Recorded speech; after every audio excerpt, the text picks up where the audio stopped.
രണ്ടാമത്തെ കാര്യം, നമ്മൾ ഈ ഡ്രൈ ക്ലീനിങ് സ്റ്റാർട്ട് ചെയ്യുന്ന സമയത്ത് അതിന് ഈ ഡ്രെയിനേജ് ഒക്കെ വേണം.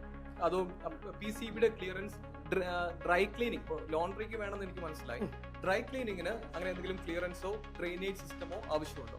ആക്ച്വലി നിലവിൽ ഡ്രൈ ക്ലീനിങ്ങിന് അങ്ങനത്തെ ഒരു ആവശ്യകത ഇല്ല.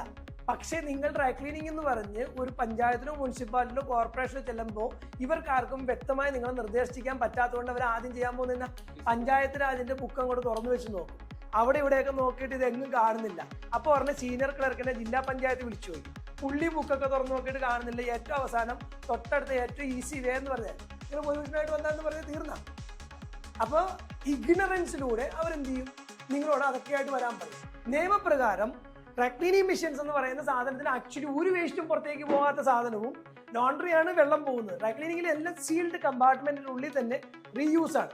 അവിടെയും പിന്നെ ആകെ വരുന്ന സ്ലഡ്ജ് ആണ്. സ്ലഡ്ജ് എന്ന് പറഞ്ഞാൽ ഇതിൽ മാത്രം സ്ലഡ്ജിൻ്റെ അത് വരൂല. അപ്പൊ സ്ലഡ്ജ് എന്ന് പറയുന്നത് വളരെ മിനിമൽ. ഈ സ്ലഡ്ജിന് ഇവിടെ ഈ കരിയോയിൽ എടുക്കുന്ന ഓയിലുകാരില്ലേ, അവർക്ക് കൊടുക്കാനുള്ള എഗ്രിമെന്റ് ഒക്കെ വെച്ചിട്ടാണ് വിദേശ രാജ്യങ്ങളിൽ അങ്ങനെയുള്ള ഓയിൽ കമ്പനികളുണ്ട്. അവർ എടുത്തുകൊണ്ട് പോകും, ഡിസ്പോസ് ചെയ്യും. That is agreement. അങ്ങനെയൊക്കെ എഗ്രിമെന്റ് എടുത്ത് ചെയ്യാം. പക്ഷെ actually there is no output. Waste ഒന്നും വന്നില്ല. എഗെയിൻ ഡിസ്റ്റിലേഷൻ റീയൂസ് ആണ്. ഇതിൽ ഏറ്റവും കൂടുതൽ കൺസ്യൂം വരുന്നത് വെള്ളമാണ്. ഈ വെള്ളം ഒരിക്കലും വേസ്റ്റ് അല്ല. വെള്ളത്തിന് നമ്മൾ റീസൈക്കിൾ ചെയ്ത് പിന്നെയും യൂസ് ചെയ്യുവാണെങ്കിൽ ദ ബെസ്റ്റ്.